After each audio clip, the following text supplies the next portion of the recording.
I was the first speaker of the opposition team. Based on the first affirmation team, I don't agree because not all diseases can be cured with medical problems.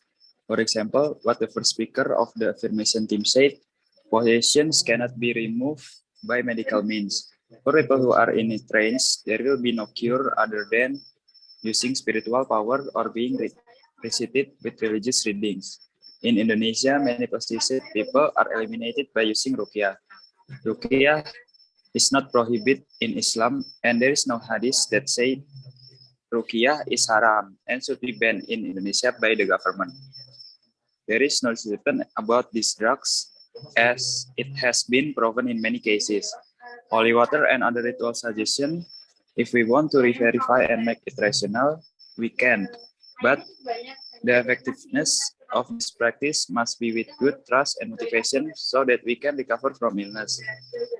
Holiness comes from people feeling and belief, so it has positive influence. We live in a diverse culture and people with different beliefs, and we must respect them by not wanting to interfere with their beliefs. Psychotherapy, whether Islamic psychotherapy or any kind of psychotherapy, so far we have assumed that psychotherapy is only allowed for those who are mentally and physically ill. But not so this psychotherapy can also be used for those whose souls are normal and healthy. Usually, psychotherapy for healthy people is a form of prevention. However, banning belief-based healing, advocacy, and practice is not a good way to hurt culture and reduce motivation to heal. So, belief-based healing practice should not be banned and should be selectively rewarded for doing so. There are many cultures in Indonesia, not just one culture. Therefore, tolerance for other cultures is very important.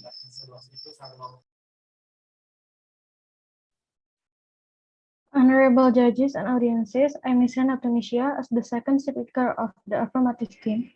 As we know, today's motion is this House would ban the advocacy and practice of faith-based healing, for example, shamans, holy water, ruqyah. Therefore, I don't agree with the first speaker of the opposition team. According to the medical, trance is classified as a type of mental disorder called possession trance disorder. Therefore, to cure a trance, we cannot just rely on the practice of faith-based healing, because trance can also be caused by various factors, such as social and psychological factors. And because trance is a type of mental disorder, therefore it is necessary to have expert and professional treatment such as treatment from a psychiatrist or psychologist, and not rely on faith-based healing.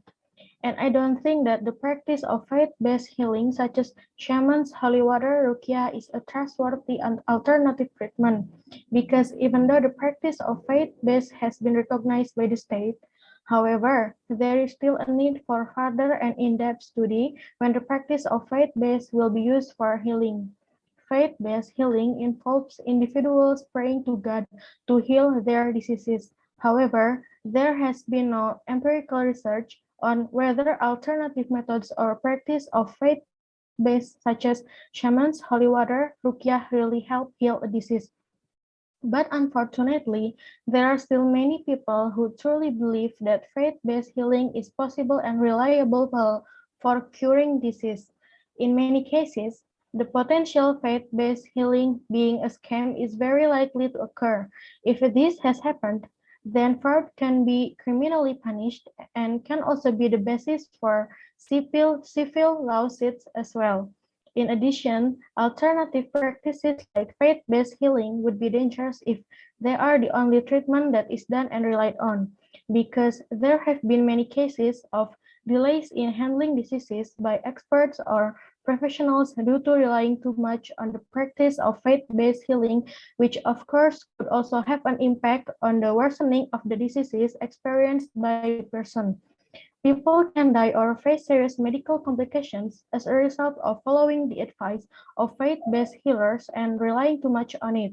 And if this happens to children, then it can be considered as abuse of children or neglect by parents because their child failed to get the medical care they needed. In the United States, Timothy Whelan, 44 years old, and Rebecca Whelan, 23 years old, of Oregon City were found guilty of criminal maltreatment for allowing their 18-month-old daughter's hemangioma, an abnormal proliferation of blood vessels, to grow into a golf ball-sized tumor that covered one eye. They were sentenced to 3 months in jail. Instead of seeking medical care for their daughter, the violence, members of the followers of Christ Church relied on prayer, oil anointment, and the laying on of hands. Furthermore, an investigation led by Asser, published in Pediatrics, found that between 1975 and 1995, 172 children died following faith-based healing. If a person dies due to a faith-based healer's actions, manslaughter or murder charges can even be brought depending on the facts. And from legitimate studies conducted, all show that faith-based healing does not work. Therefore, we should ban the advocacy and practice of faith-based healing.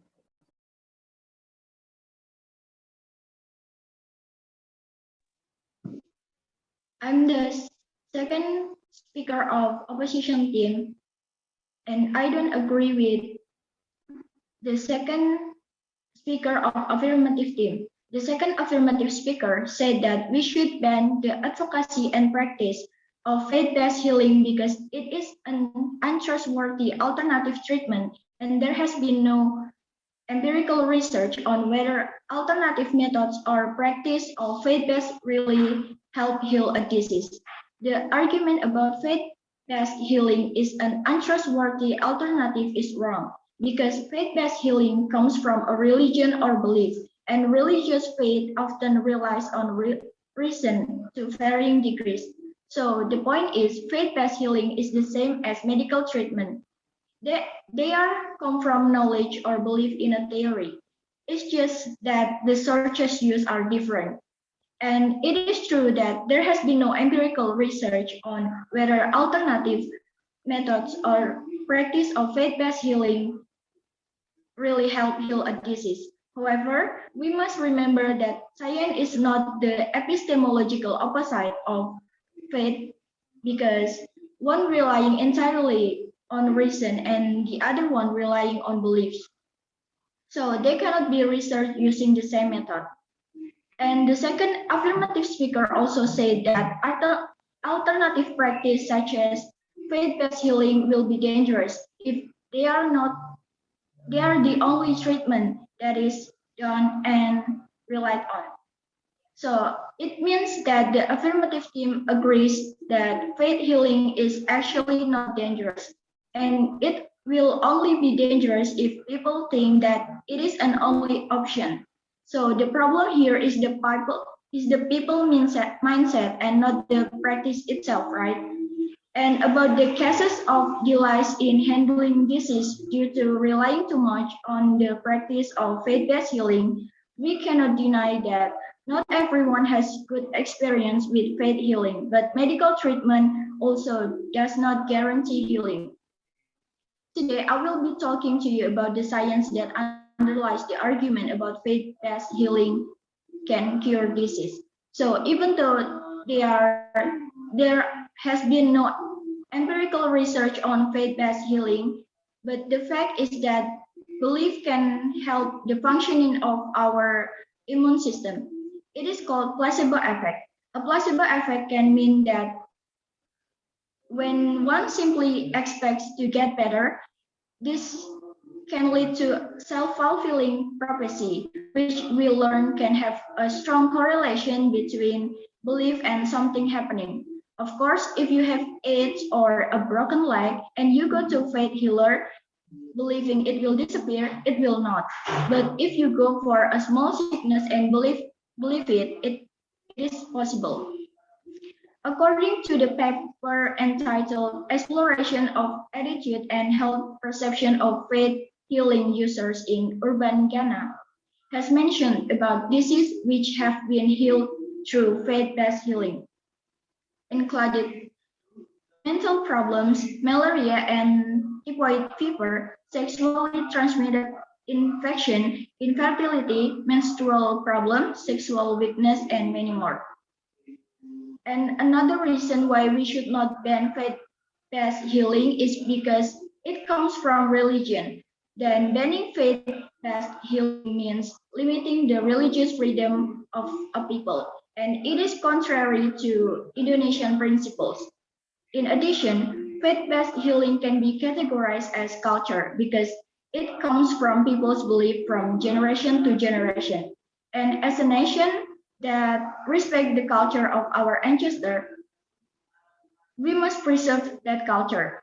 Therefore, we should not ban the advocacy and practice of faith-based healing.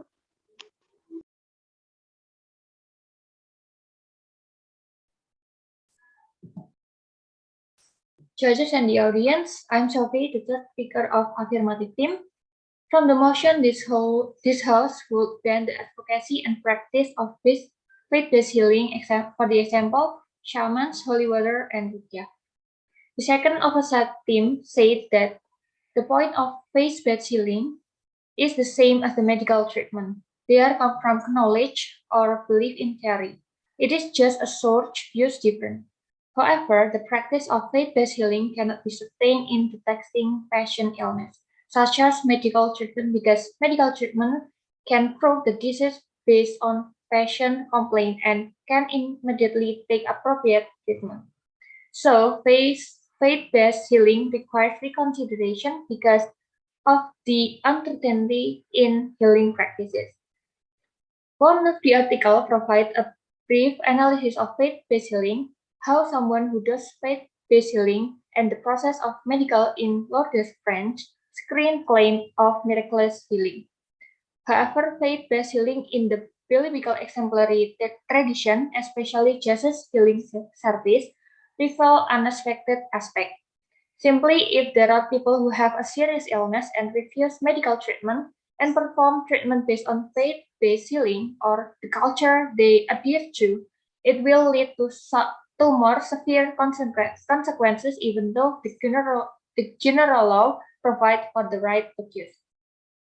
And the second speaker of the opposite team also said that although medical treatment also does not guarantee that healing is wrong, even though it does not guarantee that all disease can be cured by medical treatment, at least medical people have tried to prevent a disease from spreading in the body. Also imagine if faith-based healing comes from different ethnicities and religious beliefs. The example from certain Middle Eastern, Asia, and some of cultures might believe in treatment such as tapping, in which situation is applied to part of the body to extract illness. You might experience the entire world of cultures and belief right within your facility. So where is the legal interface with those who come into the facility seeking medical care, but due to their ethnic or religious beliefs, refuse what one would consider the standard of medical care? Our second speaker of the affirmative team spoke about that to cure a trance, we cannot just rely on the practice of faith-based healing because trance also be caused by various factors such as social and psychological factors. So it is necessary to have expert and professional treatment such as treatment from a psychiatrist and psychologist and not rely on faith-based healing. And the second speaker said that faith-based healing have alternative methods or faith-based practice such as shamans, holy water, and ruqyah actually help cure an ailment. And our second speaker also said that faith-based healing would be dangerous if they are only treatment that is done and relied on. So, judges and the audience, in conclusion, in our team, faith-based healing may seem like not a serious problem because, as the second speaker said, that faith-based healing can cause a placebo effect, which is proven to have positive scientific results. However, the problem arises when people have unrealistic expectations and things that needs to be healed are impossible. Therefore, the government must ban faith-based healing because if you question the competence of person you're caring for, remember that our role is to care, educate, and support, not to support the faith-based healing because it's totally different from the medical care. At the end of the day, it's believed in magic that has only minimal correlation to science and can cause more harm than good. Thank you. Judges and audience, the topic of our debate is this house will ban advocacy and practice of faith-based healing such as shamans, holy water, and ruqyah. We, the negative team, believe that this statement is false. The second affirmative team speaker has tried to tell you about that. According to the medical, trance is classified as a type of mental disorder called possession trance disorder. Therefore, to cure a trance, we cannot just rely on the practice of faith-based healing, because trance can also be caused by various factors, such as social and psychological factors.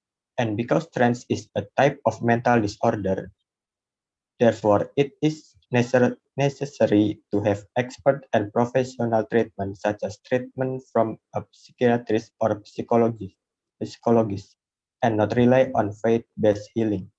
This is wrong because faith-based healing comes from a religion or belief, and religious faith often relies on reason to varying degrees. So the point is, faith-based healing is the same as medical treatment. They are come from knowledge or belief in theory. It's just that the sources used are different. And it is true that there has been no empirical research on whether alternative methods or practice of faith-based healing really help heal a disease. The third affirmative speaker has tried to tell you the practice of faith-based healing cannot be certain in detecting a patient's illness, such as medical treatment, because medical treatment can, of course, prove the disease based on a patient's complaint and can immediately take appropriate treatment. This is wrong because faith-based healing comes from a religion or belief, and religious faith often relies on reason to varying degrees as described by the second speaker on our team. Our, our first speaker spoke to you about not all diseases can be cured with medical problems. Possessions cannot be removed by medical means. For people who are in trance, there will be no cure other than using spiritual power or being recited with religious readings. Our second speaker spoke to you about faith-based healing is the same as medical treatment. They are come from knowledge or belief in theory. It's just that the sources used are different. We must remember that science is not the epistemological opposite of faith, because one relying entirely on reason and the other one relying on beliefs. So they cannot be researched using the same method. So, judges and lay audience, we conclude that banning belief-based healing advocacy and practices is not a good way to hurt culture and reduce motivation to heal. So, belief-based healing practices should not be banned and should be selectively rewarded for doing so. There are many cultures in Indonesia, not just one culture. Therefore, tolerance for other cultures is very important. Faith, faith-based healing can be categorized as culture because it comes from people's beliefs from generation to generation. And as a nation that respects the culture of our ancestors, we must preserve that culture. Therefore, we should not ban the advocacy and practice of faith-based healing. Thank you.